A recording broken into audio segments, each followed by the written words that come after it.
It's our first show, but there are no phantoms and there will be no menace unless an anime truly deserves it. It's a new year and that means a wave of new anime to delve into. But before we do that, we need to look at where anime came from. So let's get started. Ava launch! Tetsuo! Ganida! It's over 9,000! Oni-chan? Nani? Configure the language logic interface for Japanese. Kawaii-Fi! Kawaii-Fi! Kawaii-Fi! Kawaii-Fi Radio!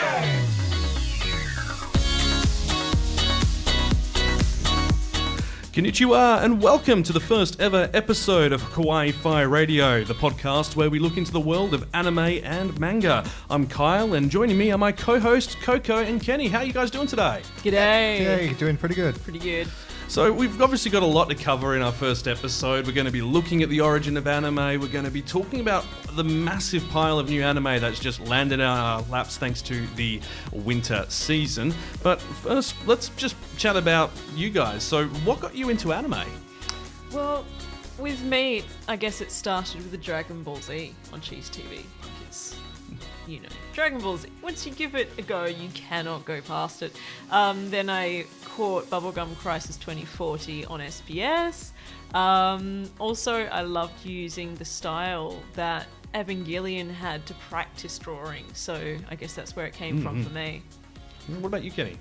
Me, I had kind of a deprived childhood down in the south where you didn't get much on TV, and so living in a house of mostly my sister, my mother, and all their female mates, I grew up a lot with Sailor Moon, tragically. Yeah. But thanks to Channel SBS, I got Ghost in the Shell, the full Ghibli collection. Yeah. Oh, definitely a wide variety. Oh, hell yes. And yourself, man? How'd you begin? I accidentally stumbled across Neon Genesis one night. And you can imagine as a 14-year-old boy, that's a very big world to adapt to. Those plug suits. Oh my. Oh my. But from there, it was a bit of a gateway into it, getting into Cowboy Bebop because of Cartoon Network having their Toonami slot, Bubblegum Crisis 2040 as well, and it just kind of led me down the path to finding, you know, some of the most amazing stories I've ever found. Great ones to start with, true classics. Oh yeah, absolutely. So what would you guys say drew you into anime? What was the big thing about it that made you go, wow, this is so different from what I've seen before in Western animation? For me, it was just completely different to any other thing I'd seen as far as like cartoons as a kid. It's like you have the stuff which is just sort of like Western. It all semi looks alike. Your Disney, your Warner Brothers, yeah. Various styles, but similar attitudes. Whereas this one, the artistry was amazing. The use of colors, everything about it, and entire narrative structures were completely culturally different to what I'd ever known. So immediately drawn in. I liked that. What you said about the attitudes as well, because quite a lot of the time I'd be enjoying a Western animation and I'd find that the characters, the way that they presented disputes or whatever's going on in the story, they kind of dumbed it down. They weren't really presenting it as though they were speaking to an adult, and that's the difference that I found between manga and Western animation, because manga is actually anime, pardon me, but basically in the Western world, because we're used to cartoons being primarily for children's entertainment, animes for all ages, much like manga, much like the French bande dessinée, for example. That's what I loved about it. And one of the things we did see, like, I mean, you say, you know, for all ages, a prime example of them dumbing it down is that infamous Yu-Gi-Oh scene where they, basically there's a massive story arc involved between a dispute between two of the characters, and the way 4Kids dumbed it down, and they are very bad at doing this, was hi bye.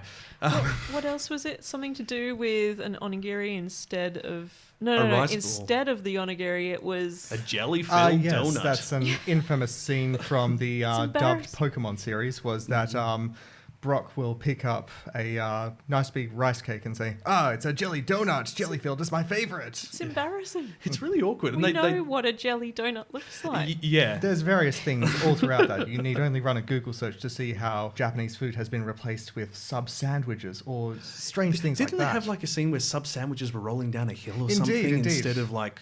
physics be damned. Yeah, exactly. I mean, the interior of that sandwich is definitely not moving. I mean, it's been glued shut, clearly. This would make a nutritious snack, I'm sure. Yeah. So what would you guys say your favourite animes are? Ooh, you go first, Coco. Lump it on me, why don't you? I need time to think. I would say, honestly, I just love Dragon Ball Z.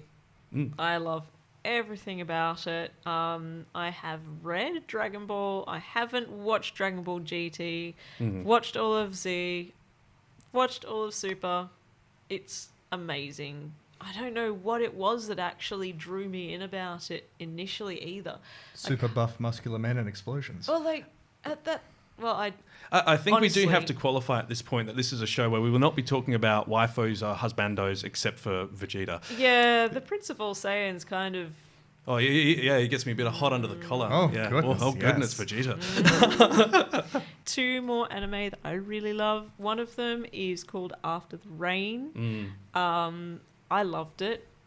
We were quite questioning that when it first came out. I remember you were like, no, I don't want to know anything about this. This is a high school girl. She's fallen in love with a 40-something-year-old man. This is going to be weird. And It had some questionable themes from like the outside perspective, but it actually presented it quite well. Exactly. And it's always so good to see how these themes are handled because there are so many different ways to handle them.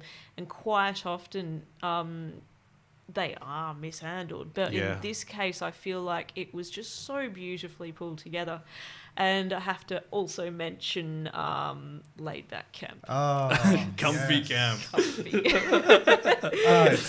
It's an anime where you just can simply mellow out, enjoy the scenery. But what I found really amazing about Laid Back Camp was that as soon as you went online and had a look at the comments, everyone had the same vibe. Everyone was like, this is so comfy. And it's really hard to explain why it's comfy. It just is. Just such pretty visuals, such lovely characters. It's a bunch of high school girls visiting actual campsite locations in Japan, and the amount of conflict that happens is that it takes them a while to get to the campsite. That's basically it.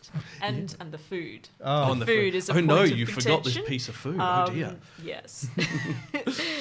Kenny, on to you. What would you say is kind of one of the top animes for you? Ghost in the Shell standalone complex. I started watching the series on SBS and then would just consistently buy the DVDs as soon as I had enough money. I collected the entire set, and that was basically my first proper collection of DVDs.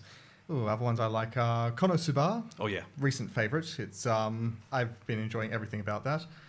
Full Metal Alchemist's Brotherhood. Oh, that was phenomenal. I loved the original, but it was just so much more.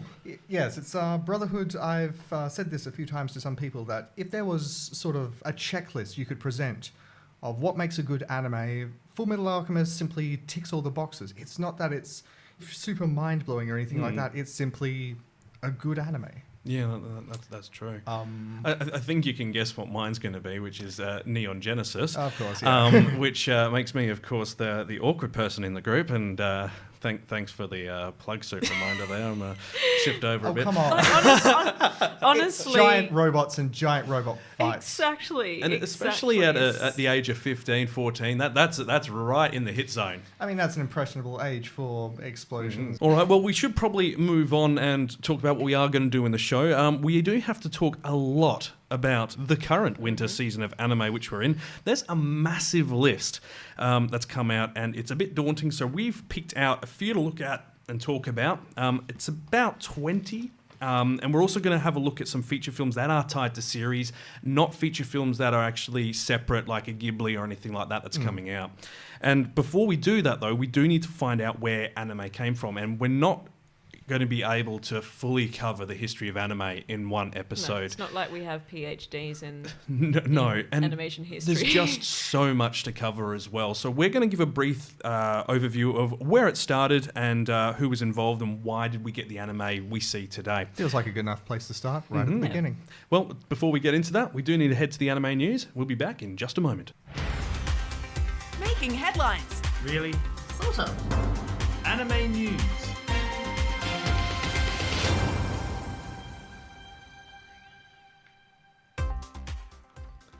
Dragon Ball and Detective Conan face off for a Japan Academy Prize and our first glimpses of young All Might in action. This is Kawaii-Fi anime news.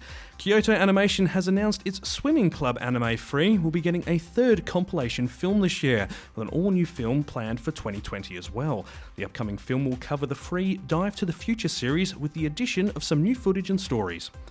The website for Teasing Master Takagi-san has announced the romantic comedy anime will be getting a second season. Hiroaki Akagi will be returning as the project's director and has said he has some slight tweaks he wants to make for the second season. No release date has been announced at this stage. Fruits Basket is getting a new anime covering the entirety of the manga, according to Katakawa's monthly New Type magazine. The new adaptation will premiere in April with a completely new cast and staff at the request of manga writer Natsuki Takaya, who is serving as executive supervisor. An official English translation to the Neon Genesis Evangelion anime novels is on its way, thanks to a new deal with Seven Seas Entertainment. The books are the only light novels for the Evangelion franchise, showing an alternative ending from the television show. The company says the first volume will be out on October 29 this year. The Japan Academy Prize Association has announced the nominees for Animation of the Year for the 42nd award event, along with the adorable Penguin Highway, the time-bending Mirai no Mirai, and the feature-length adaptation of Oko's Inn, the Dragon Ball Super Broly movie, and the 22nd Detective Conan film Zero the Enforcer. Veteran animator Yasuo Otsuku is also receiving an association special award for his lifetime achievement in the industry at the event. Yasuo worked with Studio Ghibli and Toei Animation over the years and is known for popularising the comical bad guy designs. He is known for his work on the Lupin series, including The Castle of Cagliostro and Hayao Miyazaki's first major film, The Great Adventure of Horace, Prince of the Sun.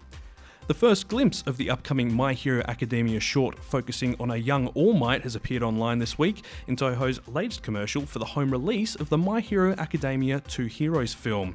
All Might Rising, the animation, is based on the one-shot manga created by Kohei Horikoshi, which was given to the first million ticket holders to see the film in Japan. The English translation of the 10-page manga can be found on Viz Media's website, with the Blu-ray and DVD due for release on the 13th of February in Japan. And finally, several new anime dubs have been announced. Isekai comedy Konosuba is finally getting dubbed 3 years after its first season aired, and the first episode is already online at Crunchyroll. Time-stopping anime Kokoku is also getting a dub treatment, planned for Blu-ray release on April 16, and Slice of Life's school graduation story Just Because from 2017 will be out on Blu-ray disc on February 26. And that's your anime news for the week ending January 20, 2019.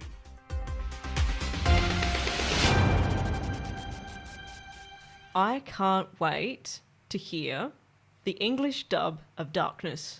What is it going to sound like? I can't imagine it, but it has to be wonderful. Darkness from Konosuba. Yeah, that's going to be awkward. And Who's going to take that challenge on?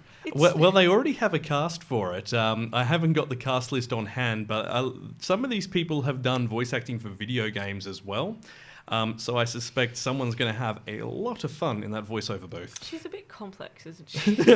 Complex, that's an interesting that's one. a fine way to put it. Yeah, I'm very excited for the Konosuba dub. It's the whole dub versus sub thing is a debate I'm sure that we can have some other time. But sure. there is definitely a time and place for it. A prime example, my brother's legally blind, and he hasn't been, while he can see a little bit, he can't obviously read subtitles fast enough. And that for him, dubs are, such an amazing access point. Like, he tries to watch subbed anime where he can, but it's very straining on the eyes, so he's ecstatic. And of course, guarantee. he always seems to pick out the best dubs for us. I mean, there is good quality and bad quality, of course. Oh, he's a serious critic on voice acting, which is great. And I know that you are going to be particularly excited for Kokoku. Oh, yes. I really hope they keep the theme song. Is it still your ringtone? Yes, it is. That bloody song is so damn when that catchy. song comes on in the room, like the first time you hear it, you're just like, what on earth is this? And then the third and fourth time, he's like, oh man, I'm getting into this. And then the fifth and sixth time, you're like, can't stop dancing. It's just one of those songs. Yeah, it is. We haven't actually had a chance to catch the My Hero Academia film yet, but the anime short, have you guys seen the clip yet of young All Might? No. Pictures. It's beautiful. Oh, the movie. It's only 15 seconds. They've got a 30-second trailer for the DVD and Blu-ray release, and 15 of it is dedicated to the short for All Might. But I can't wait. I'm really looking forward to it. I can't wait to see his story because Likewise, I've really been enjoying My Hero Academia. he's such a figure. Such a figure in it, and I want to know where it all started, where he began. Another superhero origin story. Ooh. Alrighty, let's kick on. Kawaii-Fi Radio. And now for our feature presentation. Now featuring. Yeah, so now, as we did previously state, we are going to have a look a bit at the start of where anime came from. The history, the origin. There's too much to cover, so let's try and get a bit of it covered. I believe you've got a pretty good starting point, Coco. It is such a long history. So honestly, I figured that the best way to start this, because it's going to have to be really quite short, is to just start at the beginning, 1917, when the first anime films came into existence. In 2017, in celebration of this 100th anniversary, the National Film Center of Tokyo opened its Japanese animated film classics online archive of pre-war titles. Oh, wow. You can go to that website at animation.filmarchives.jp, and I really suggest you to have a look. It's just such a wonderful site. There's got to be some utter gems in there. There really are. We'll start with the pioneer animators themselves. Kitayama Seitaro is the first one. He's been trained in Western paintings, born in 1888, seems to have developed an interest in animation in the second half of 1916, and approached a big film company called Nikatsu in January 1917. He left Nikatsu at some stage to establish his own animation studio in the autumn of 1921. Unfortunately, Kitayama's son passed away in 1945. He was part of the global war that was going on at the time. A couple of his titles, Sarutokani no Gassen, which is The War Between Monkey and Crab, released 20th of May 1917. All of these were in 1917. Wow. Yume no Jidosha, which is the dream car, and apologies if I mispronounced that. So this film, translated as the dream car, was released pretty much directly after Monkey and Crab. And Nekoto Nezumi, which is Cat and Mice. 4th of July 1917. That just makes me think of Tom and Jerry. It's never gonna get old. I figure it's just a universal kind of character arc. You know you're onto something good. We're going to go to Shimakawa Otsun. He was born in 1892 and did a bit better than Kitayama-san. He lived till 1973. He was exactly. Manga artist, worked for the film company Tenkatsu, probably from around the middle of 1916 to late 1917, and his most notable title is Imokawa Mkuzo Genkanban no Maki. That was released January 1917. Remember that. Just hold that. Because the next guy I'm going on to is Koichi Junichi, born in 1886, manga artist, trained under a watercolor master, became a newspaper cartoonist, and was a friend of Shimakawa-san, the previous guy I mentioned. Was actually scouted in February 1917 by a man called Kobayashi Kizaburo, who had split from Tenkatsu. Remember, that was... Wow, so that's only 1 month after they released the film. So he had split from it and founded a new entertainment company called Kobayashi Shokai. Most notable title done by Koichi Junichi was Namakura Gatana, which is known as The Blunt Sword. That was released 30th of June 1917. That animated feature's quite short, isn't it? 4 minutes long in its restored version. I believe they used 2 silver nitrate reels to piece it together. Oh, wow. So it's literally piecing together an old, damaged reel of animation. Silver nitrate has a pretty short half-life. It survives decades at most. Wow. Well, luckily, the reels that were found were actually stored in paper, which allowed them to breathe. So that's why they survived so well. And if you have a look at this film, it's all of these films really quite stunning. They've got these lush landscapes, some beautiful scenery and music. Beautiful scenery, beautiful music. And the expressions, the facial animation for that sort of thing, like even back in the day. What I really liked about this film, The Blunt Sword, is that there's foreshortening, like quite well done, of the sword. Basically, the story, it's about a samurai wanting to test out his sword. Test out a sword. How do you test out a sword? You go find someone to test it out on. But the guy he was going to test it out on clobbers him instead. So that's not a knife. This is a knife. Exactly. So this man produced a total of 3 films, then returned to newspaper cartooning after the studio went bust, basically. Which is a very common thing back in that period as well. Yeah. I mean, there's got to be so many animation studios from back in those days which simply vanished from time. Mm-hmm. All these animations we've talked about up to this point have been actually quite short form. So what was the first feature-length anime that was equivalent to a film at that stage? It was actually a old 1940s propaganda film during the war.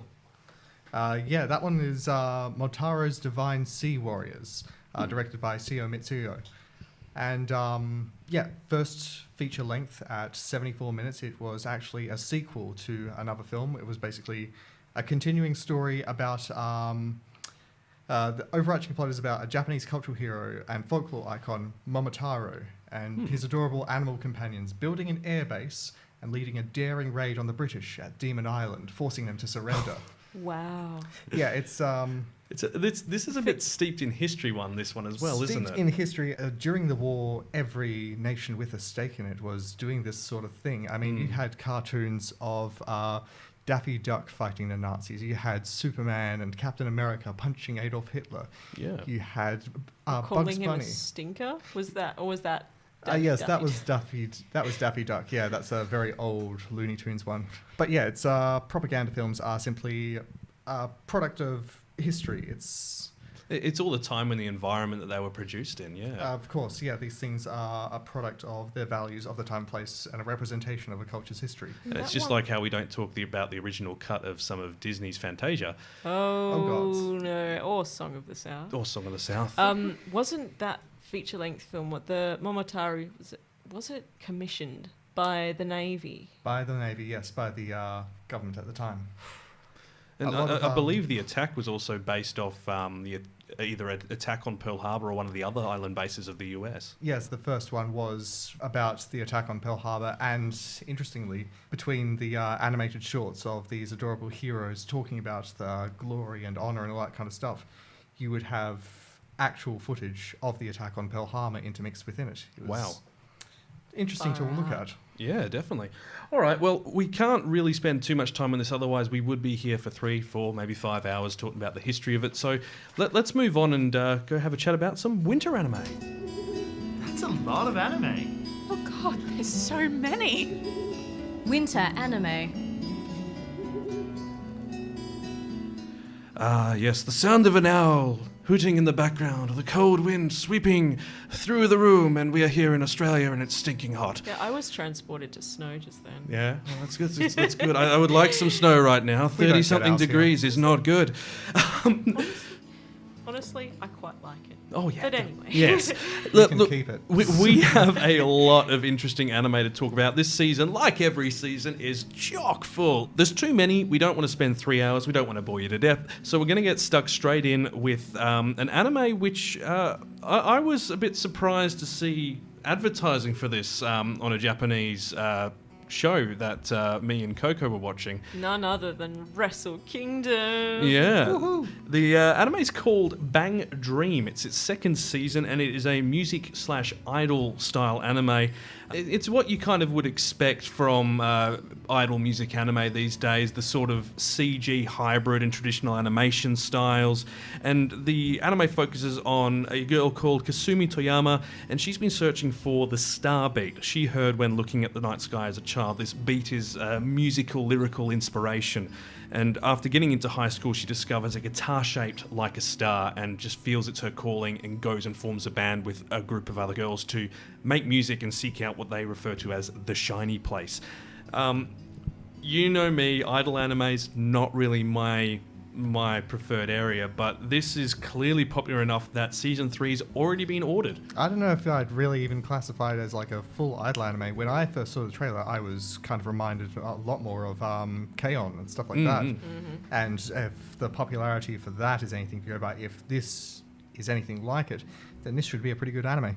I'm happy to give it a try just on the back of it's similar to K-On! Which is fair enough, and I'm more than happy to give it a shot. But I'm always curious about the idol animes with the CG animation and obviously the process that goes into it. As long as the CG is nice and smooth, I have no problem. But when it gets a bit jerky and a bit... There seems to be a lot of that lately. There's a lot of this sort of hybrid between the CG and the traditional animation. I mean, when it's done great, it's fantastic, it's phenomenal. But when it's done poorly, God, you can tell. It takes you out. It's, too We'll have to noticeable. see. We'll have to wait and see. If you do want to catch Bang Dream, that airs Thursdays in Japan at 2300. That means it's going to be available probably Friday morning, Friday afternoon, depending what area you are and what streaming service you're going through. The next one we've got to talk about is an R-rated anime, and there are quite a few of them this season, surprisingly. Yeah, I did actually notice that. Is this the one that airs at 10 o'clock at night? 9, actually. 9? Oh, yes. Yeah, this is Boogiepop and Others. Interesting name for what it is. Yeah. So- Boogiepop? The Boogiepop. name of a Shinigami? Yeah. That's... I have to know more. Shinigami in Japanese is a death god or a death spirit. And going by the trailer to this one, this will have a lot of death in it. Yeah, it's mystery, horror, psychological. Yeah, I was getting Black Widow vibes, actually. Oh, from the movement of the animation. Yes, I thought it was beautifully animated, gorgeous lighting. I noticed immediately the sky shot. It was just like, whoa, so cool. Now, the plot for this one is that there's a string of disappearances involving female students, and the police simply believe it's all runaways. But course. some students know better. Dun, dun, Of course dun. they do. Well, it's based off a light novel, and Madhouse is looking after it. And as Coco pointed out, the animation is beautiful. I think you and me, Ken, were saying it kind of reminds us of Another. Like the depth of the animation, and you can see scratches on poles and fingernails and so on, which is very, very beautiful. It gives the world that the animator is trying to portray a very, very visceral, kind of tangible feel. I love it. I agree, and I did get a little bit of ReZero vibes because I noticed in one very split second, you notice someone stepping in front of a train. Oh, So there we go again. Yeah, a bit deathy. yeah. Well, it is bordering on a bit deathy with Shinigami. Yeah, I guess that's See the trailer for details. It airs on Fridays at 2100, 9 p.m. Obviously, find it the next day on your preferred streaming service. Dimension High School. So Oh, wow. We need to talk about Dimension High School. Must we? immediately when I saw this, I was like, is this like anime Roger Rabbit? In a kind of a way. This is about high school boys, and they go to cram school. Everything's normal, but this is live action at this point.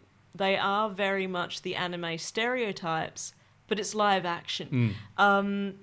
Whilst they're in cram school, they get transferred into an anime world. They then start school life in the anime world they're transferred to. Now, Just keep going. This is a short form anime, and it is slice of life. It's not meant to ask many deep questions, but Ken, you have a question of it. Yeah, it's I watched the trailer and I just it made me wonder, is this supposed to be an educational kind of show? Is this sort of like short form Japanese kind of education? And all I can think is, oh, Japan is being very weird again. I mean, unlike some of the other animes, we don't even have a estimated episode run for it either. So this could just go for 6 episodes. It could go for 24. It could go for a whole year. Nobody knows. It could be like We Love Rice, where they just decide to suddenly stop. I was going to say, We Love Rice. It's just, I mean... It's your maybe guilty pleasure, yeah. Yeah, I love that. It's ridiculous. But one of the things I noticed most about it was the animation style. We were mentioning that CG design earlier, and it felt almost like someone had put them in a VR chat room. Yes, that recent phenomenon. It reminded me heavily of that, especially there's a part where it looks like the guy is supposed to be like patting down his body to say, oh, I'm animated, but his fingers are sort of phasing through his coat. Boy meets rock. Boy grabs rock, carries it with him. Rock comes to life, and they're elsewhere. You know, And they I meet want to know Uganda about this Knuckles. rock. Yeah. you know that old story. Yeah. What a lovely old story. Well, on the note of rehashed stories, we should probably talk about domestic nakanojo, also known as domestic girlfriend. It is listed as eki. It is a shonen school romance drama. And, I'll read the plot to you and you can decide for yourself. In an attempt to forget his feelings for his teacher, Natsuo Fujini goes to a mixer with his classmates. He meets an odd girl named Rui. In a strange turn of events, Rui asks Natsuo to sneak out with her. The destination is Rui's house, and a request is for him to Maybe give her a favour. give her a favour. Say that. Be special. Spend some Special quality friends. time with her. There's no love behind the act, and she just wants to learn from the experience, and thinking it might help him forget about his interest in Hina the teacher, Natsuo hesitantly agrees. He later finds out his father's remarried, and he ends up with a new pair of stepsisters. I think we might have heard this plot before. Dun, I think dun, I know who dun. the stepsisters are going to be. Do you want to take a wild stab? Hina and Rui. Oh, who would have thought? So now he's living with both the teacher he loves and the girl with whom he had his first time in an unexpected love triangle. This just sounds wonderfully awkward. I cannot wait to start it. I mean, that always is kind of your humour. That's the kind of stuff you go for. Yeah, I just want to see people squirt. Sadism. Now I do have to point out that this is actually from a very long-running manga. It's got 17 volumes released already. Very long, considering it was only monthly releases. That's pretty long. But it looks like the typical sibling love triangle, but fortunately without the questionable blood relatives point to it, which for Western audiences is, for many of us is a bit odd.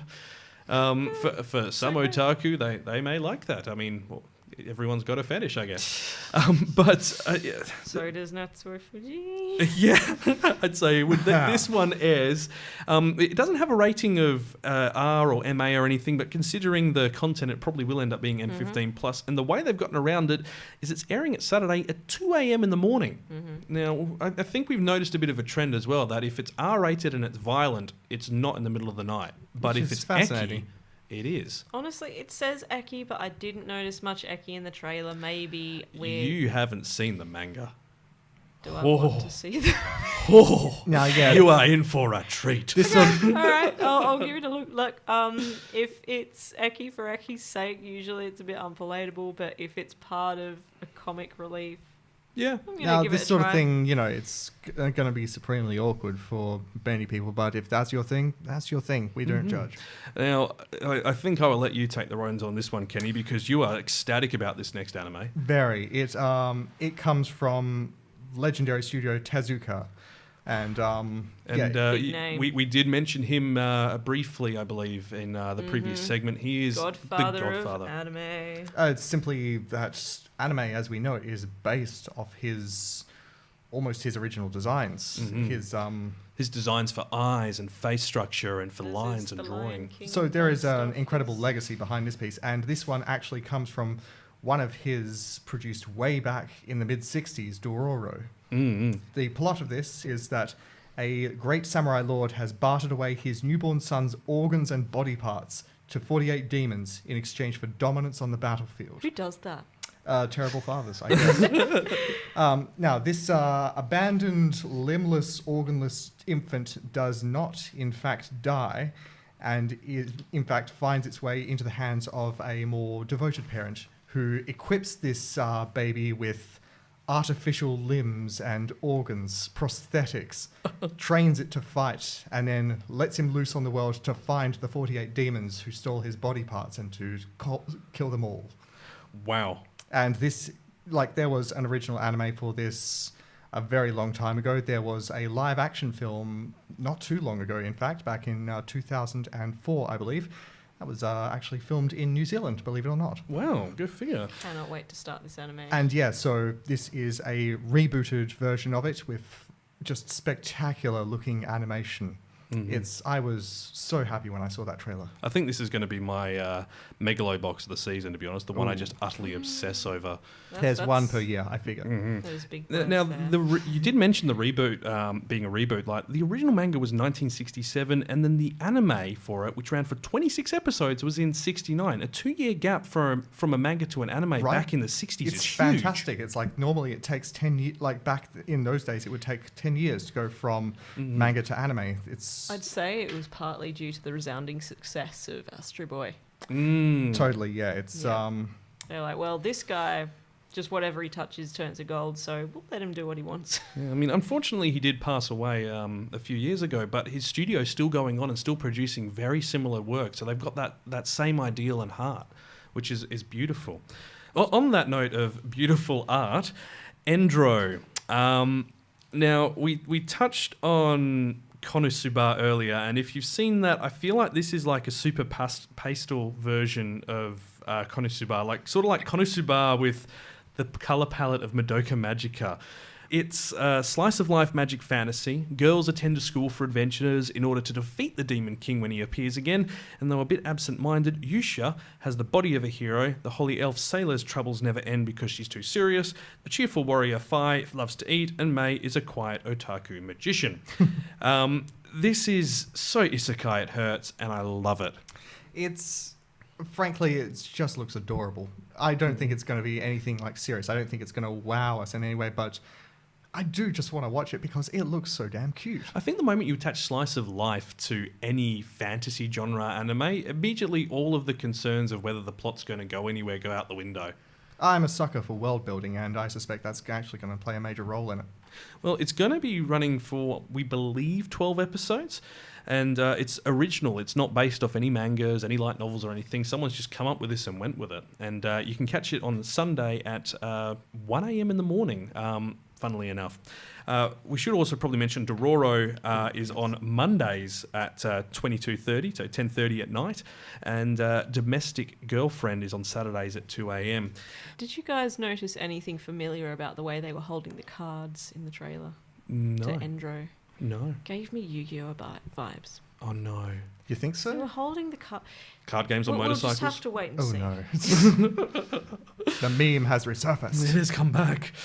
Well, the next one is actually one of 2 Netflix animes we're going to be touching on. It's made by Studio Pierrot, which I've always had a soft spot for. And it's called Hero Mask. It's set in an alternative timeline of London and follows the story of James Blood. Yeah, it James Blood. it already 007. sounds as dramatic as can be. I already managed to catch a couple of episodes of this on Netflix. Is there as many coffee and guns as there were in the trailer?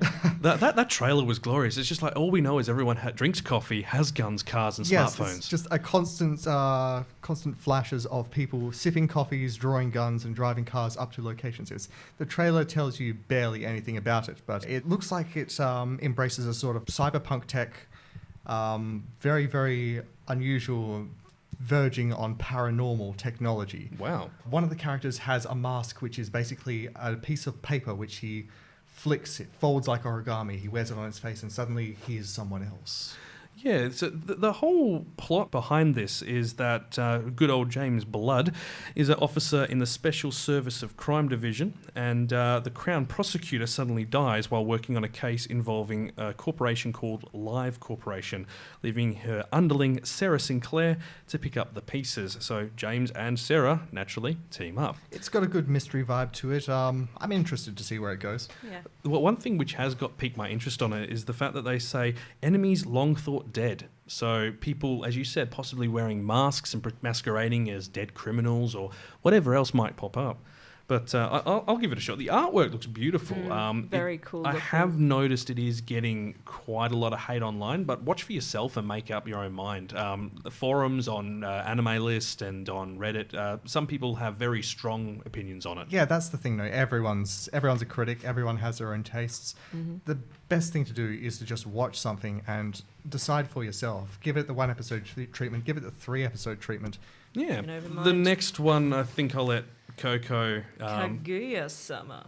Love is War. Oh, this looks It's a amazing. comedy psychologically These people are damaged. Oh God, yes. Romance. All right, Call this Miyuki romance. Shogane is the student council president of Shuchiin Academy, working alongside the vice president of Kaguya Shinomiya. Despite being dubbed the perfect couple by students, they're not interested. They're not in any sort of romantic relationship.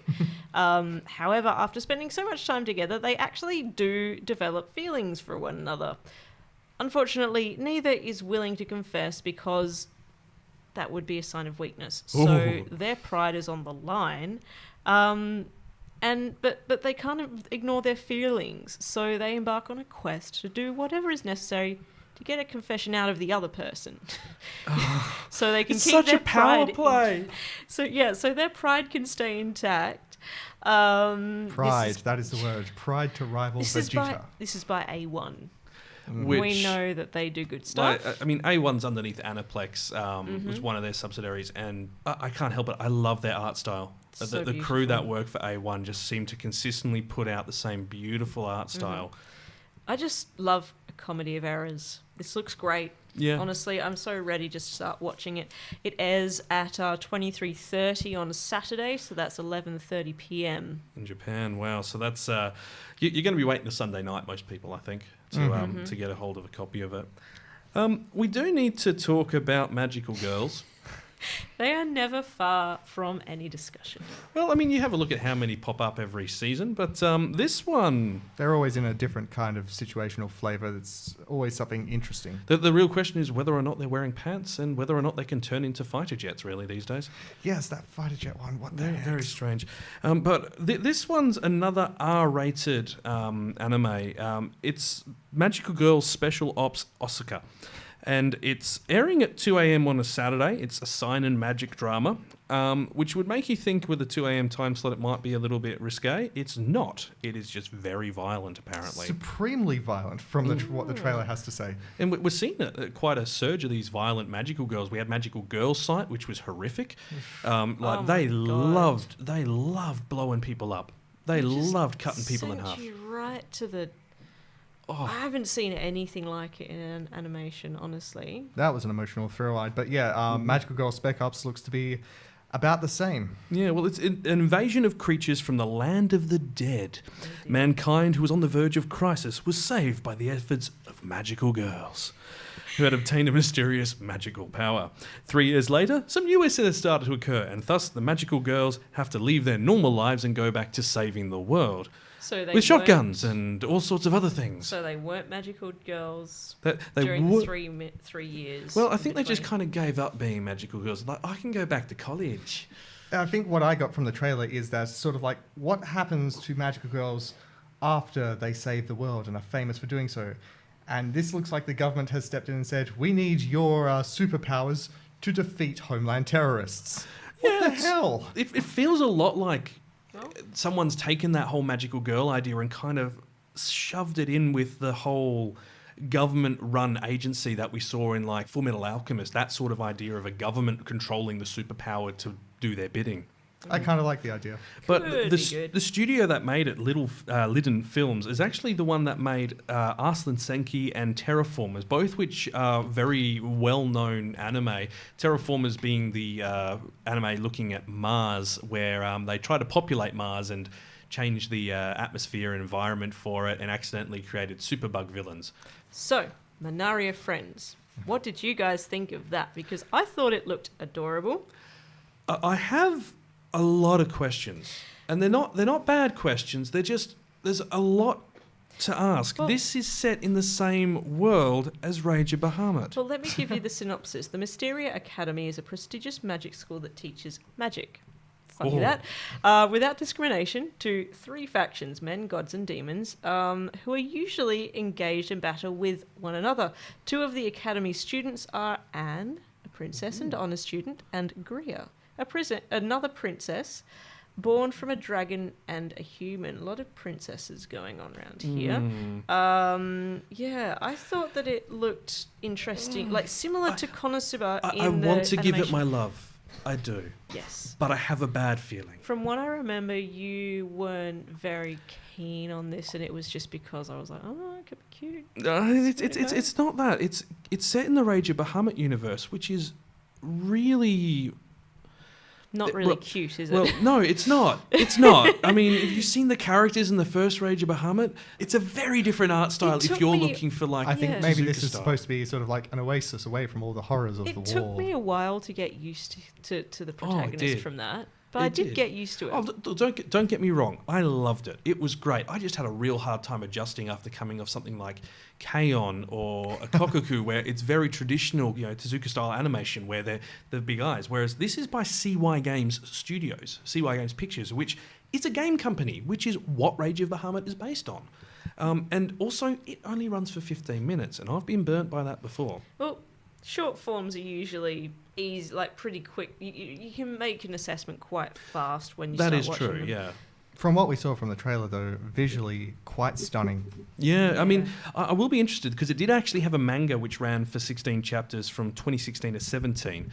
So, but it hasn't actually started. It's actually airing this weekend, which is on Jan 21. So I guess we'll see what it's about soon enough. We Wicked. definitely will. Now, we're going to do some time traveling, it seems, for this one. This is Meiji Tokyo Renka. And Mei Ayazuki is transported through time to the Meiji period by Charlie, a self-proclaimed magician. So, Charlie. I don't think it's really self-proclaimed when he can actually transport you through time. Or whether it was on purpose, that's the question. So she ends up in a strange Meiji-era Tokyo where the existence of ghosts is accepted and normal. And she is taken to the Roku Meikan, a two-story building that was a controversial symbol of westernization in the Meiji period. Looks sort of a little bit like the White House. She's greeted by historical figures, and while interacting with them, she discovers that she is a tamayori, someone who can see ghosts, and due to these powers, her relationship with the men begins to change as she gets to know these handsome men. In a new era she just can't get used to, a love begins to grow within her. I can't Now, say they're Kyoto boys, can I? So what was her life before that? Because obviously no one cares, and it's completely turned into this, and that's all. but I mean, Wow. like, if someone is a self-proclaimed magician and can actually make you time travel, Ghost doesn't seem that Yeah, it doesn't out of seem the like ordinary. that much of a leap, but No. it's a historic drama, Yeah. sort of. It's With historic romance fiction. and fantasy and shoujo, it is. Yeah, It looks is like fun. It is a reverse harem. It the visual style and the way they were presenting these gorgeous men to the ladies, it reminded me heavily of Oran High School Host Club, another past favourite of mine. It feels like they've grabbed Oran and they've grabbed Homes of Kyoto from a couple of seasons back and mushed them together. Yeah. And then just took it back in time. Loved Homes. And I feel like it will be very interesting, but the question is going to see where it goes, because this originated from a game. It's not actually from a novel, it's not a manga, it's from a video game. Ooh, don't say dating game, please. It's a dating sim. Yeah. Really? So Oh my where- god, that's why we don't care where she comes from. That's why she immediately goes into this that's the fish out of water thing. Yeah. You're going to It's a try and dating find that sim. game, aren't you, Coco? No, I'm not. Well, it's airing on Unless I'm really Wednesdays at 11:30 p.m. in Japan, so look for it on Thursday afternoon. It should be popping up somewhere near you. Now, this is the big hitter. This is one everyone online has been talking about. Woo. It's the second season of Mob Psycho 100. And I'm very interested. I have a confession to make. I have not watched Mob Psycho 100 Season 1. I Me know. either. Shun me. I started on the anime and I caught a bit of the live action version of it on Netflix. Oh no, was it any good? Was it? I know there's like a thing about Netflix having sort of like live action ones that are not great, but yeah, it's okay. The anime is honestly better. Is it Western live action or Eastern live action? Oh, it's Eastern live Okay, action. well that's not... it's Because I mean, Japanese. we've seen what Full Metal Alchemist live action looks like, and that's incredible. And then we've also seen Death Note. No, we didn't. We don't talk about Death that. Note. So what I found was that the animation style, like it lulled me into a sense of, oh, this is kind of a funny little looking story, and oh my god, this is getting dark. This is a bit depressing. And suddenly explosions and death But everywhere. actually, not that depressing. Mm. Like, I felt like there was a snot bubble talking to him. I'm sounding very it's, uneducated right now because there is a clearly story there's... behind that. So There's, let's actually tell people what Mob Psycho is about. Okay. So Kageyama Shigeo, aka Mob, I'd love to know how he gets the name, is an 8th grader with psychic abilities. And from a young age, he's been able to bend spoons and lift objects with his mind, but as he's aged, he's begun to hide those abilities because people don't behave very good when he does it. Now, the only thing he wants is to become friends with a girl in his class. And with his psychic mentor, who has no psychic powers, he continues his daily life attempting to realise his purpose in life. Now, the manga was very popular. It's ran from 2012 to 2017, 109 chapters in all, and it's been animated by Bones, which will be very familiar to anyone who's watched Fullmetal Alchemist, Boku no Hero, and plenty of their other manga adaptations. I have to say, the animation style reminded me a little bit of One Punch Man. Yeah, it's I actually have my own private confession. Before I had actually seen Mob Psycho or actually even heard the title, I actually saw like scenes of it, clips or pictures from it, and I thought it was sort of like a predecessor to One Punch Man. This was him when he still had hair. But before he lost his hair. And I know it's a stupid kind of a thing to make, but Origin story. yeah.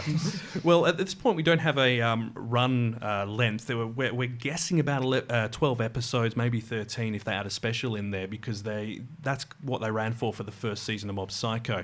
But that's airing on Mondays at 11 p.m, so you'll catch it on all your streaming services on Tuesday.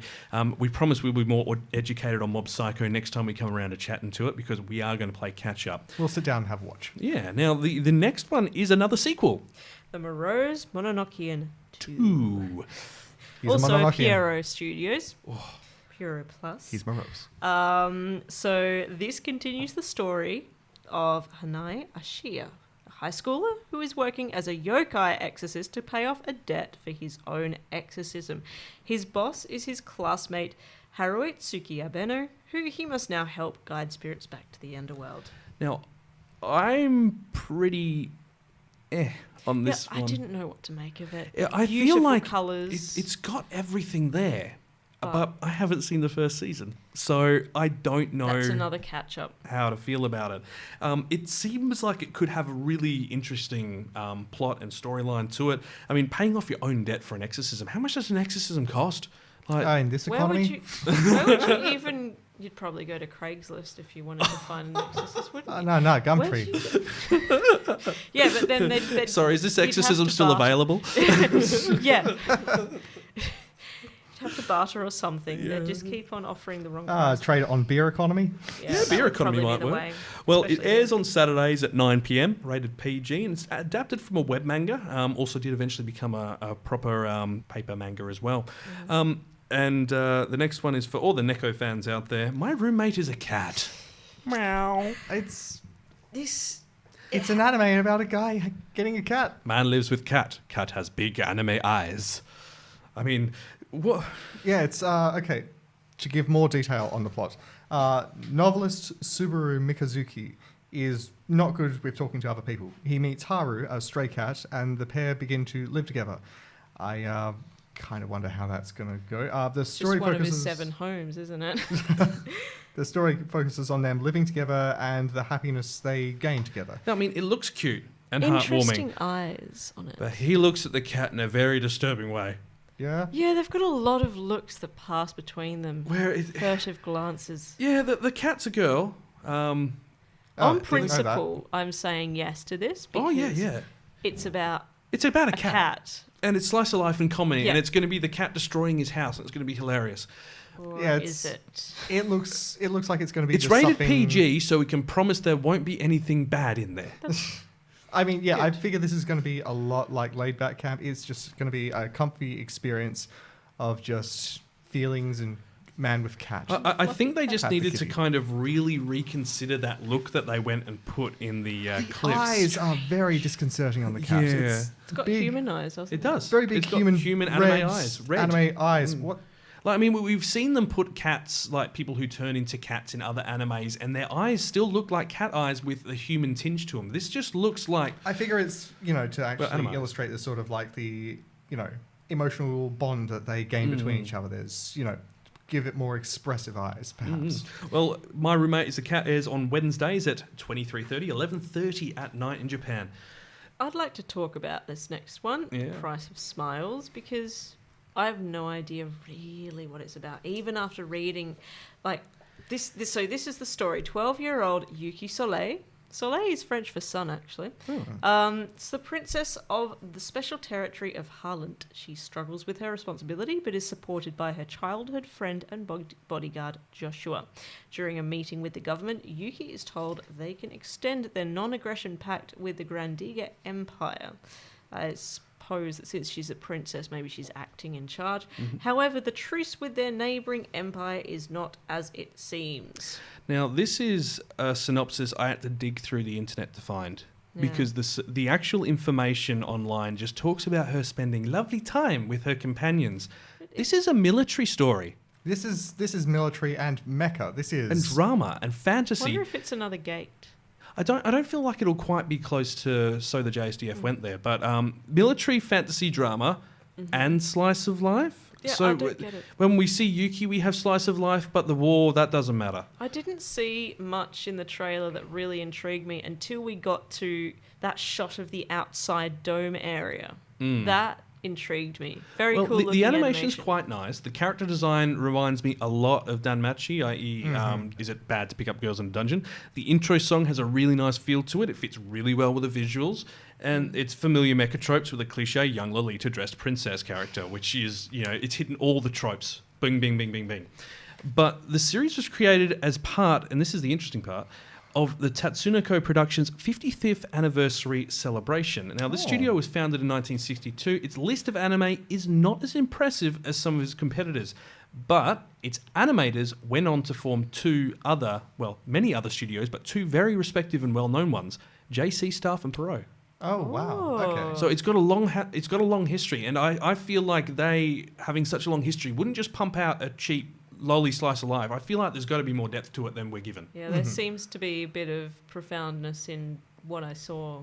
Now, I won't ruin the big reveal for the end of the first episode, but let's just say that things are not as they seem in that initial cuddly, happy, everything is going well and the world is great. There are other things at play. There's stuff to do with a council who is actually the ones who are really controlling the government, and she's just meant to be there as an advisor. But it could be something great. It could be something bad. We won't know until we get, I'd say maybe 3, maybe 5 episodes in. Well, there are 12 episodes that we're going to get of this. It's going to air on Fridays at 21:30, so 9:30 at night. Yeah. Should be a good laugh. Yeah, it'd be good to see what it's like. Now, this one has been touted as quite an interesting one. If you're into your mystery, your horror, your sci-fi, your kids getting themselves into bad situations, The Promised Neverland is right up your alley.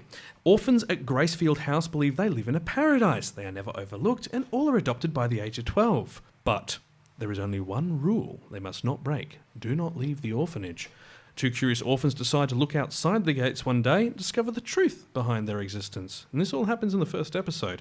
The children must now work together to somehow change their fate. When I watched that video, the first thing I thought was more barcodes.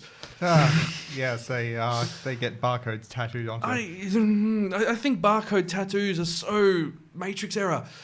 I'm used to seeing them as tramp stamps. Oh, Christ, dude, really? Yeah. What? Like, Obviously so these you girls have- bend over at the grocery and accidentally scan an additional thing? I've just seen them around. I think it was a popular choice. It's, I've Back seen in it the on, day. like, arms and shoulders, but I just feel like the barcodes is a very odd choice. Admittedly, this is based off a manga, so I'm not sure how old the manga is. It might have been during that time frame. Fun fact, the scanner scans not the black bits of the barcode, but the bits in between. This has been Fun Facts with Coco. Dear. The anime itself looks very visually interesting. I was actually strangely reminded a little of Attack on Titan. Yeah, actually, More for, especially like, with the the- sky. The sky, the sort of the imposing kind of atmosphere. Seemed very... It gave me the creeps. And it's meant to, because I'm not entirely sure of the full plot, and I'm not going to read it for spoilers, but I do know it has something to do with monsters. And my bet is going to be that they're not adopted. They're fed. They're fed to the monsters. That is our running theory anyway. I can't wait to see it myself. Yeah. I am a sucker for a good mystery. And on the note of mysteries, we have another one which has gone out. I believe it's on Netflix as well. Revisions. So this is our other one from Netflix, which I have mixed feelings on this. I want this to be good. I've seen the visuals and I look at it and I go, this could be amazing as long as they don't fall into the traps that we've seen so many other mecha anime fall into. So Daisuke Tojima, oh, so cute. Daisuke. Arigato. And his childhood friends are sent 300 years into the future where the world has become a desolate wilderness filled with ruined cities and mechanical monsters known as revisions. They look a little bit like some of the angels from Neon Genesis as far as face structure go, but some of them have That's the four vibe I legs. They pilot robots to fight the revisions and save the future. Now, the names of the robots are... They're not great. Like I think they're called like string puppets or something, which just sounds bad. I like the whole puppet imagery. Yeah, but if it's a puppet, you've got to be outside it, not inside it. Not I think necessarily. you're thinking too much into unless this you're now. Kangaroo from... Actually, he is outside it. Yes, But people end up inside them Naruto and reference. dying. And anyway, Okay, moving on. but A weird thing to get hung up on. it's an action sci-fi mecha. The animation's really quite pretty, but once again, we are in that weird sort of hybrid zone of 3D and traditional animation. And There from are plenty of those this season. the trailer makes the animation of the 3D look a bit jerky, Yeah, and that's it where I'm does, worried. doesn't Like what you were saying about a low frame rate, I feel like the background has been filmed at 25 or 50 frames, and the foreground has been framed at a lower speed. Or they filmed it at 30 frames per second, and then for the purposes of editing, Sped had it to up. We put could it into simply be looking 25. at a case of YouTube compression here, though. This We could could. simply be... But I mean, we saw that with things like the Dragon Prince, and while that's a Western animation, and while I love it, the movement for the 3D was a bit choppy and a bit slow. And that's something I always worry about when we go for 3D animation. Like somehow the idle animes seem to nail it for like movements being quite fluid, but other studios seem to sometimes just miss the mark ever so slightly, and you end up in that sort of uncanny valley. We'll have to give it a go. I'm looking forward to it. Mecha anime. Why not? Now, this next one is an isekai, which I have been avoiding for the past 2 years, and I feel come? very silly for doing it now. How come? It kept popping up in my suggested reads list on my manga app, and I kept going, oh, it's just another one where it's... Another isekai, It's another yeah. isekai where it hasn't got anything unusual about it. Isekai is average normal person transported to fantasy world. It's literally Spirited Away. It's a common trope. Yeah, it is the flavour of the month. Totally Like, is. even isekai mangas make reference to that fact that being transported to another world is so in right now. And I love the fact that it's just become an in-joke. It's why we have Konosuba. Konosuba is mocking all of the isekai animes because it goes, yeah, you arrive with a powerful sword or a special power or whatever. No, you're going to lose everything and it's going to go poorly. Yeah, as far as Rising Shield Hero goes, though, with Fate of the World in balance, the King of Melramark summons 4 unsuspecting heroes from modern-day Japan. Given the title of Shield Hero, Otaku Naofumi Iwatsani is labelled as the weakest because he gets a shield. Yeah. Shields are cool. Shields are cool, but then Captain America. when you compare it to other people who've got swords and axes and bows and staffs and stuff like that, Wonder if he's a hikikomori. that'd be a very interesting... Now, the heroes part ways to start their various journeys, and Namofi has one willing companion, the Princess Malti Melramark. However, she betrays and robs him before accusing him of taking physical advantage of her. For his alleged crimes, Naofumi is branded as a criminal and made an outcast of society. With hatred filling his heart, he sets out alone, vowing vengeance against those who wronged him. Now, I was not expecting that. Yeah, that is a very great, enormous It's a departure. bit of a serious... It is. turn of events, isn't as it? I've said, I've been avoiding this for the past 2 years, and not because I never read the synopsis. The synopsis, you have a look for the manga on any of the sites. It's not talking about the betrayal. It's talking about the being transported and becoming a shield hero and power and all that. But it's surprising to see them do an isekai where someone's given the hero powers and then having all of their responsibility and pride taken away. Yeah, everything's just usurped, flips on its head. It's a very different direction to take this sort of thing. And I mean, the manga has been highly rated for the past few years. So I expect good things. It's 25 episodes long, and that's airing on Wednesdays at 10 p.m. So expect that on Thursday. I want to know about that bird. Which bird? The bird that looked strange. The bird that looks strange. Oh, the one in the trailer, yes. Of course you want to know about the bird.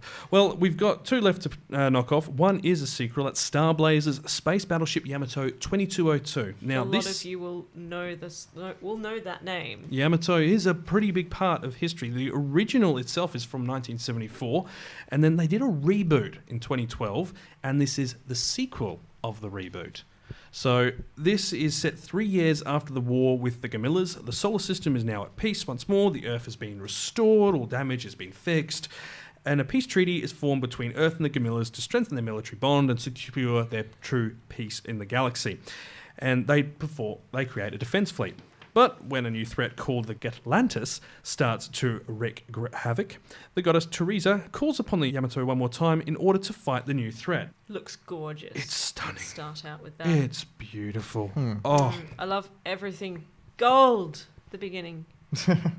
Gold. It has got 26 episodes as well, so it's clearly been given a decent budget, as long as they don't splurge it like Neon Genesis did. Space Battleship Yamato is it's a very long-running series. It's a pillar in anime, isn't it? It really is, and that one also has had a live-action movie which I caught on SBS some time ago, and yeah, just from what I got from that, I so really want to watch that series. It looks amazing. I feel like I heard somewhere that it's actually been inspired by Battleship Potemkin. Is that true?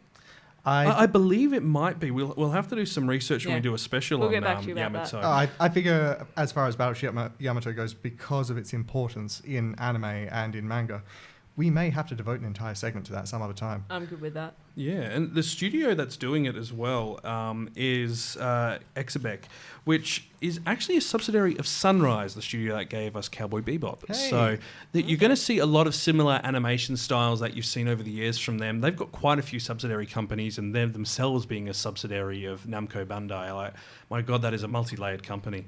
When is this one Or Battleship. airing? It's actually unclear. They haven't got a set date yet for when it's airing and what times, unfortunately. So once we do know, we will let everyone else Now on let to you know. Whiz. All right. It was so busy. We watched the first episode of this just last night, in fact. I didn't want to watch it. It You was know like, that. Yeah. Honestly, I felt like for quite a while, for a lot of the scenes in the alternate world, I felt like I could just screenshot something and it'd be a really pretty background. Yeah, that's the thing about this anime. felt like a music video, yeah. It is pretty. That's basically what it is. It's a music video. It kind of assaulted my eyes. There was so much, much going on. I mean, this will appeal to some people, and it's only going to run for 13 episodes, standard 24 minutes, and it's by Studio Gohans, who I suspect Gohans have a real thing about hands. It Maybe seems to food. pop up in everything they do. Yeah, it does. Like, it's a theme in their animes. It's the name of their company. Well, it's everything. it was really satisfying watching him spin the tables. It was. Okay. So It was we should really probably explain what this is about. So Yeah. Yukiya, who is probably 14 years old, I love the fact that in their official synopsis they say he's probably 14 years old. Quote unquote. Yeah, spends his time DJing alone due to his father's influence. He's listened to house music since he was young, and he uploads videos online. He wants to convey something to someone. He wants to be recognised and become important. But getting hurt is scary. This is the official synopsis. Where were they going with this? One day, while trying to get Spitballing, more probably. views, he does something that can't be undone, and he sees a live broadcast from that world. Yukiya Quote, believes unquote. he can't do anything alone, but that he could accomplish something if he were doing it together with someone else. So I need to clarify that all of that is wrong. So that world is some. It seems there is an alternate or parallel world where people, if they hold hands, can teleport to. Yeah, that's that the is the plot. That's the pretty desktop background world. Yeah. Yes, that's the thing though. It's like, for all that was happening, for whenever a character appeared or said anything, for whenever they tried to explain something about their past, I found myself just sitting there on the couch saying, okay, explain yourself. no, come back, explain that. No, please. It also, what you're doing now, explain. Like that, they had a lot of scenes and transitions which could have been really used very well to introduce the character with other. So this guy's releasing his videos online. He wants to be sharing his music with the world, and people are listening to his music in his live streams. And they then show all these people, one after another, listening to it, and from any from any filmic point of view, you go, no, interspace that, put him doing ordinary tasks or practicing his DJ kit or moving it around, like build a bit of momentum so you know that it's this guy. And it felt like they were just data dumping, these are all the people involved in the anime. Yeah, it felt like they were just trying to get as much out there as they could all at once, and not really focusing on the narrative, more focused on starting. I mean, I didn't find that so much a problem, because when it starts, that's what happens. I was like, okay, well, this is the lead in. But then the fact that it happened again left me a bit confused.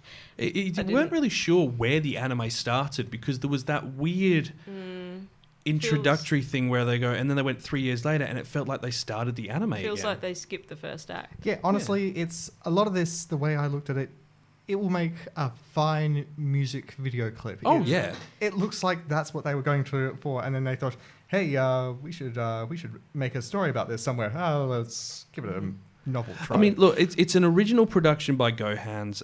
Their back catalogue isn't massive. I think they probably could have done a lot of work to make the official synopsis a lot clearer. Who knows? Maybe it gets better as time goes on. But I mean, Don't know. The art style and the way it's all presented reminds me a lot of Monogatari, with the very beautiful visual colours, the dialogue, discussions of things that are meant to be a lot deeper. But I just feel like for a first episode, they kind of missed the mark. I do have to give a special mention to the animation of him spinning the decks. I know I've mentioned this before, but I thought it was I got a serious beautiful. DJ Hero vibe from that. I was just like, is this a gorgeous. promo for a new DJ Hero? So was that a DJ Hero? Yeah, well, that's the thing, I didn't say that. It was so smooth, so well done. Yeah, I loved the movement in those scenes. Yeah, the soundtrack as well to accompany like the swift and very gorgeous very clean music. Animation of him actually DJing. I do have to admit that I don't think it was particularly accurate, and I think if you're a DJ, watch it and you can criticize it and let us know if it's true or not. But that finishes the main list. We'll be right back with some of the anime that's continuing. Kawaii-Fi Radio. So there are a bunch of animes which are coming back for their second season or continuing through. We've got, I think, about 8 or 9 big ones that are worth mentioning. So a certain Magic Index number 3. Woo. Now, that manga and light novel series has been going on for ages. The anime is having spun off Railgun. We've had season 2 of Index, Railgun 2. We've had the movie, and then nothing. And this synopsis halfway through season 3, and things are only getting worse with Toma. Does this guy ever cut a break? No, he doesn't. Seriously. I want there to be just an off episode where he decides to say, smoke all this, I'm going to hot springs. He just gets zapped and bit and zapped and bit and then flamed, and yeah, he does need a hot springs episode. He's earned it. I mean, I did find Index a lot harder to watch than Railgun. Railgun just felt so much more fun. And I blame the character of Index entirely for that. I want to like her, I do, but she's everything that I don't want in my main characters. As far as like the second season go, Index contributed. She was a lot better in the second season, I did find. Because she wasn't there as much. Yeah, that is true. I noticed that. It's running for 26 episodes, much like season 1 and 2 did. 23 minutes pop per episode. JC staff still on board doing that, airing Friday at 10 p.m. It's halfway through, so about 14 episodes by now would have aired. So if you want to check it out, it's available on a lot of streaming services at the moment. So this one, which Kyle is just loving. I love this. I've been reading the manga. It's so good. Let's give a special shout out to our friend Val, who introduced Kyle to this as a manga, and I think they both created shockwaves around the world when they discovered that it was actually being turned into an anime, and I think they screeched so loud that it For just some background transcended time. information, our friend Val lives in France, and we were on Skype at the time, and I think we might have potentially broken her speakers. Yeah, with the that amount was of a very yelling. loud scream. So the series is still going. This is reincarnated as a slime, by the way. Where does it begin? It begins with a businessman Yeah. who saves someone. He saves his underling. So He's stabbed, isn't he? he's stabbed. He protects his His colleague. his new young colleague, who is introducing him to his soon-to-be fiance.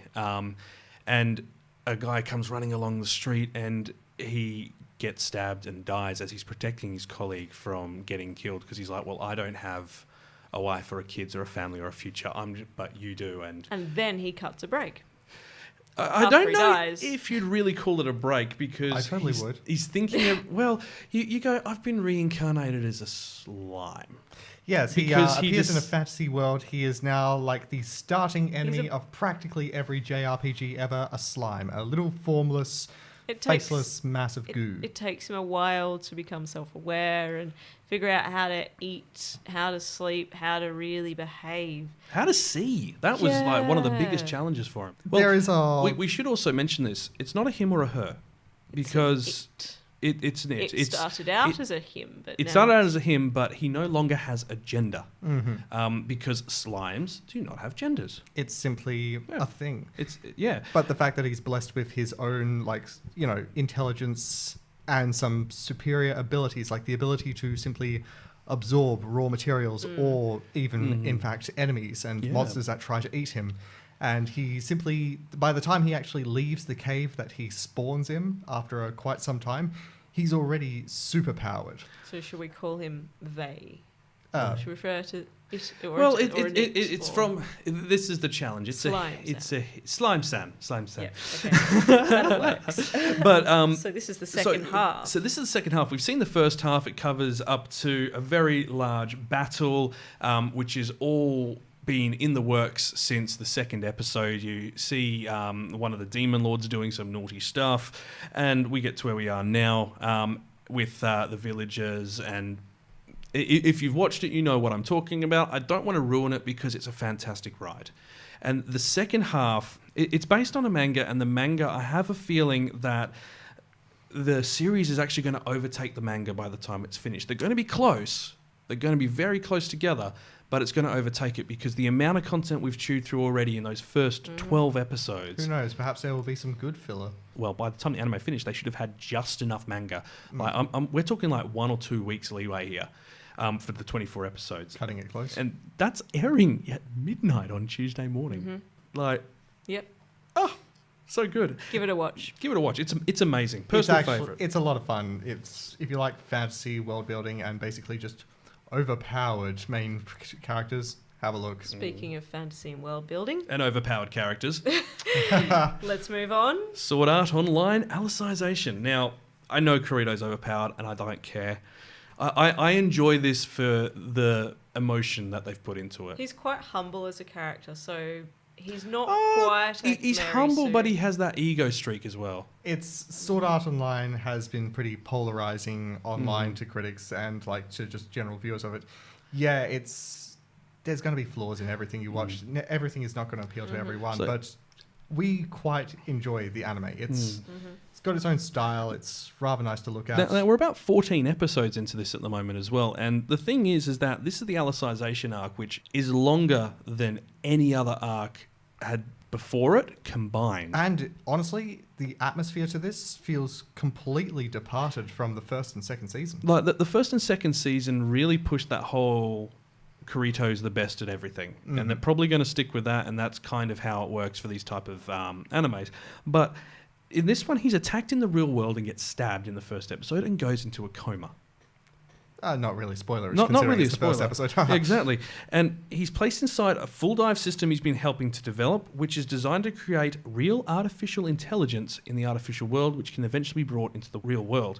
And it's likely, based on the novels, to hit 50 plus episodes before they stop. Mm-hmm.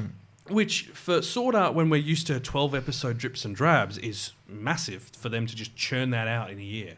And like to put this in perspective, it's like when Kirito arrives in this fantasy world, if you look at the first and second season, he is a badass when he starts off. He always is. But in this one, he doesn't start off as a badass, and it looks like he is in this world for much, much longer than he was. He's stuck here.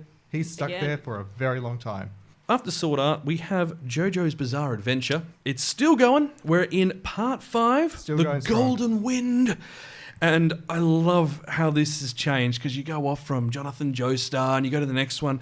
We're in part 5 and now it's in Naples in 2001. I mean, are we going to precede us and go into the future with JoJo? That'd be nuts, but I would not put it past them. I love what they've written for it as well. This reincarnation of JoJo is Giorna Giovanna. Giorno. Does that mean day in Italian? It might do. And he's a small-time crook with one big dream, to become a gangster. Reminds me of Looney Tunes, Michael Jordan, Space Jam, the Bond stars. Seriously? Remember Oh, that? God. No. You had to go there. I'd almost faded that always. memory into oblivion. I'll never let you forget it. Space Well, Jam. before we move on, I'm still blaming Dio for everything. Right.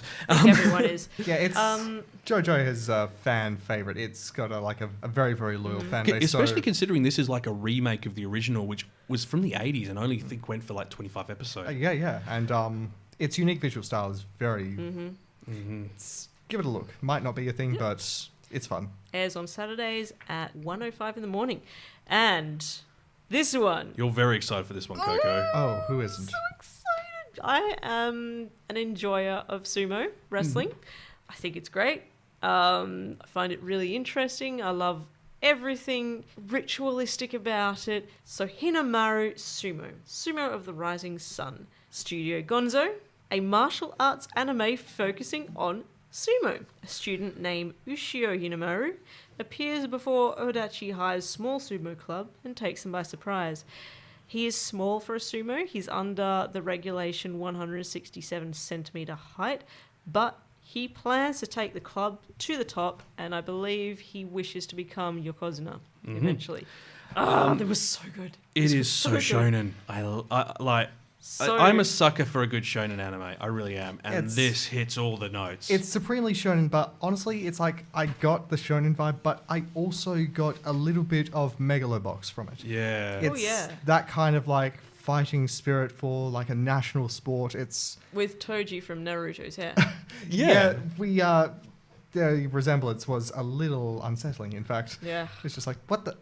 Go back to your own so anime epic. show. I mean, something also worth noting is it's had 221 chapters of manga. That's a weekly manga Wow. since 2014. Been going for a while. That's the same sort of deal we get with My Hero Academia, where it's a weekly churn out. So these guys must have some really good ideas behind it.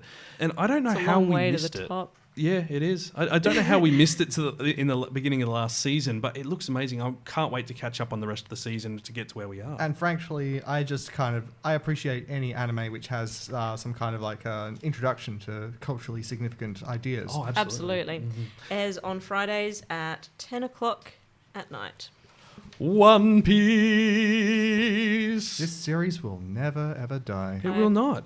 I haven't even seen one Well- episode. I feel really bad. Please don't show me. Well, One Piece is still going strong this year, and we'll see the So- long-running series hit its 900th episode. God damn. 900. That's huge. So if you're not on board now, there is no hope of ever catching up. 84 honestly. volumes in the manga. Challenge accepted. Highest selling manga series of all time. Volume 67 of the series currently holds the record for the highest first print of any manga of all time in Japan. That's of all books. So it's a little bit popular. Just a little. Does Just a anyone tad. know if they've actually found the One Piece yet?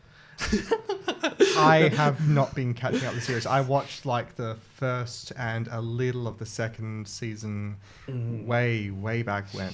It's it didn't really gel with me, but you know. Okay. Well, the series also was a finalist for the Tezuka Osamu Cultural Prize 3 times in a row from 2000 to 2002. Seriously. And in 2012, it won the 41st Japan Cartoonists Association Award Grand Prize. We will get back to you exactly what Japun is. I believe it was Japone. Japone. Oh, Japone, Japonage. But There are 868 episodes as of right now, 24 minutes a pop. That is many weeks. And it airs still on Sundays at 9:30. PG, Toei, adventure, shonen, superpower, fantasy, comedy, anime for the family. Pirates with superpowers. Yes. Can't go wrong. Fairy Tail as well is having its final chapter underway. And considering how much hype Fairy Tail got as one of the more modern shonen animes. It's another A1 Pictures production. I'm very excited. It got underway in October. We're only 14 episodes in. But I say that, we had 175 episodes of the original Fairy Tail, 102 episodes of Part 2, and it won Animax Age's Anime of the Year in 2010. So it's got a good pedigree, and the animation has consistently improved and gotten better as it's went along. It's had a great run. Honestly, if you're a fan of Naruto and One Piece, this sort of thing is for you. Mm-hmm. Fairy Tail airs Sundays at 7 o'clock in the morning. Thank you. Now on to Kenny for Boruto.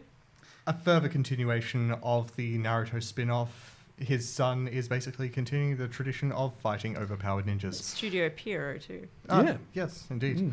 And I feel like I should have known that. yeah. Well, Apologies. fun fact as well is that Boruto actually isn't as bad of a name for a son as we thought, because everyone's like Boruto, Naruto. Oh, that's a bit lazy. Boruto means bolt in Japanese, That's cool. which is kind of cool. Almost Maybe- a nod to his father kind of thing. Or if maybe you, to if his you're a fan of the series, grandfather, if you know what it's who like. was the Yellow Flash. Yes, sorry, Yeah. that's what I mean. Oh yeah, that's a Yeah, very yeah, good that's point. what they Yeah. called him. Yeah. Yeah. But I mean, like, expect many more episodes of Naruto as anything to go by. It's the same formula. If you like Naruto, if you like Shippuden, you are going to like this.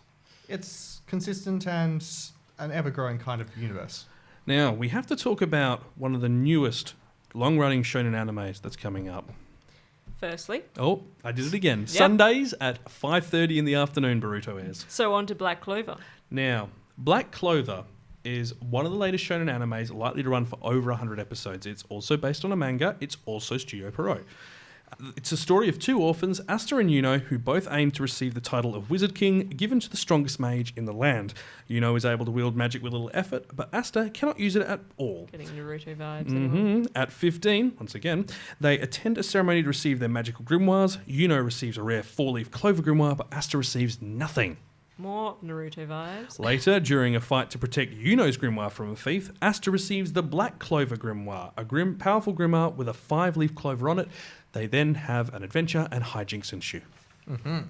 Now, And he's going to be the very best, like no one ever was. of course. Well, that's the point of being the Wizard King, isn't it? It's a big deal. You are the Wizard King. He's going to be the Wizard King. Believe it. Believe it.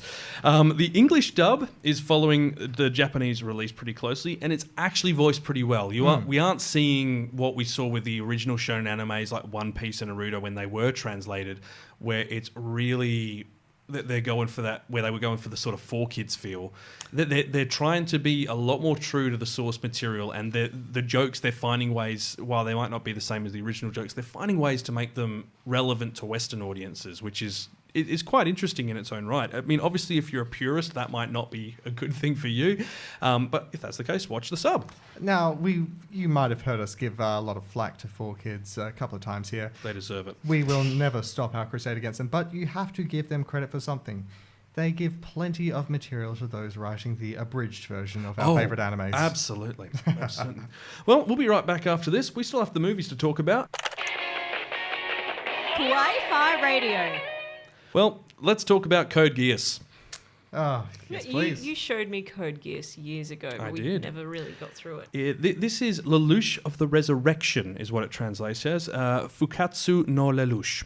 It's made by Sunrise. It is R-rated for violence and profanity, and the story takes 2 years after the end of Lelouch's Zero Requiem plan. That's the end of season 2. Which is surprising because it was left on rather a final note. I mean, It did suggest that there was no way to continue it, but there was that lovely little Easter egg at the end with the card. Mm-hmm. And I want to see what happens, because I know they've re-released the series as a set of films up until this point. And I do want to get around to watching them, but I don't feel like there's anything massively new in there. This is new. This is going to be an exciting thing to see, because the series finished so long ago now, like 6 years, I think. God, is it? Yeah, and you go, wow, okay, that was great, but... Yeah, it left on a very good note. It didn't overstay its welcome. It gave you everything you needed for that series. It's why it's like so highly rated. So that's due out on February 9, so keep an eye online. I'm sure someone, one of the services will be streaming it. Dungeon Time, though. With our favourite. Danmachi Arrow of the Orion. That was so bad. Our favourite anything. I just thought of the fact that we're going to be able to watch that gravity-defying piece of frickin' string that she wears defy gravity once more. Yes, Tia. Oh What my the- god. Yes, the busty Lolita. Dan So Nachi. it's continuing the story of Thank young you, adventurer Belle Cranel and his goddess Hestia. The first movie in the Danmachi series. It's in the continuity as well, and this is meant to lead on to what is going to be season 2, which is great. coming. I'm not sure if it's end of this year or 2020, but they have officially confirmed it is in the works. I really quite enjoyed that show. And I mean, this is allegedly also still going to be based off the light novels, not manga, because the manga is still so far behind on Danmachi. But it's going to be based on the light novels, and it's going to be a standalone story, but within the continuity, which I think is going to be quite good as long as it adds to it and it isn't just a cash grab. I'm all for it. I'm sure it'll do great. On the note of new stories which are spun off, Psycho-Pass SS. Now, if you haven't seen Psycho-Pass, it's wow. I haven't watched it in full yet, but the amount of love this series gets is phenomenal. Yeah, You, it's, you have a look at its ratings anywhere. It's in the 80%. It's a pretty loony series. It's like, you watch an episode, you need a break. Yeah. And I mean, like, you have a look with almost 500,000 users voting for an anime list, and it's on a 7.4. Like, you don't see those numbers very often. And that's crazy, especially considering this is a non-adapted anime. This is an original idea. Which is This is like- not based on a novel. This is not based on a manga. This is not based on anything. Someone came up with this and said, I've got an anime for you. It's very rare to see that. Anime and manga are practically synonymous. There is the manga and then there is the anime. It's never like just, one out there. And I mean, there are now manga series and books, but they've been created after it aired. So that's fantastic. The Psycho-Pass movie, which was the last non-recount movie where they covered what had happened in the series, that won the New Type Anime Award for Best Film in 2015 and was nominated for the 47th Suin Awards in the media category as well. There's 3 films in this, actually. 3 coming out. 3, and they're all individual stories following several characters separately from the main storyline. That's pretty ambitious. A new one's released every 2 to 3 weeks. They are not rehashing any information. These are all new original stories, and they're running from Jan 25th, Feb 15, and March 8. So next, Made in the Abyss, movie 1 and 2. Woohoo! Not 1 but 2. I do have So some bad excited I news, said that though. twice. It's a recap. What? Both? Don't say both of them. Both. Oh, There will be little bits of new content in there, but they are recaps of the Is season. this just to give them time to develop the next season? Season 2 is in the works. Could It's be, been could be. announced. No release date. No information on length. Nothing. Very cute. It very is. dark. yeah, it's I Made in the rated. really, Abyss. really loved it. Made in the Abyss, for those who don't know of it, is Honestly, a honestly, bit of a surprise. I actually feel like telling you about it would be wrong. Just give it a look. It's Mm. awesome. It's a very cute looking anime, but dark. It's R. It's Yeah, rated R. Deals with very heavy subject matter, especially. I'm not going to say anything because I don't want to ruin it. But oh my god! I have one this- word, and that's Mitty. Oh, And no. That is all you need to know. Moving right along, the Osomatsu-san movie, and this was second season was aired recently. This is to do with the sextuplets who all have the same lovely bowl cut. Lovely looking gentlemen. I'm sure they'll be very good. It's a comedy, rated R. Studio Perot airs on March 15. The film focuses on the sextuplets at a high school class reunion. This does look pretty funny. Their former classmates have all become proper adults, Quote unquote, yeah. with company jobs leading the brothers to sulk, go home, and drink until they fall asleep. So that's being a proper adult? Apparently, yeah. Cool. I Well, no, that's what they're feel doing. like we're doing it wrong. Yeah. Doesn't sound too far. But when they wake up, a certain scene awaits them. I have no idea what said scene is. scene? That is literally where the synopsis for it ends. And everyone's sitting there one going... of them has kidnapped the Prime Minister. Another one has stolen the Declaration of Independence. One of them is the mole. And one of them is Nicolas Cage. Because, of course, that's where we've got to go. You know? And I mean, of course, they're 3 million It's- light years from Earth. Considering On the a mining anime, ship. this could go anywhere, honestly. yeah, absolutely. Well, I mean, that covers off all the anime. I think we've kept you probably a lot longer, so it's probably time for us to wrap up. Kawaii-Fi Radio.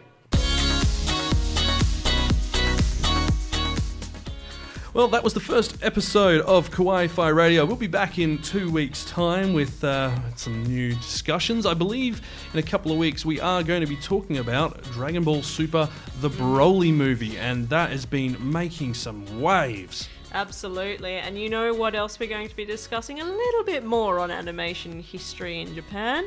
Just moving a little more along closer to the Tezuka era. And hopefully we'll have a bit more information available for you online on our Facebook. Check us out at Kawaii-Fi Radio Podcast on Facebook, and we'll see you next week. Thanks. Bye. Catch you guys later.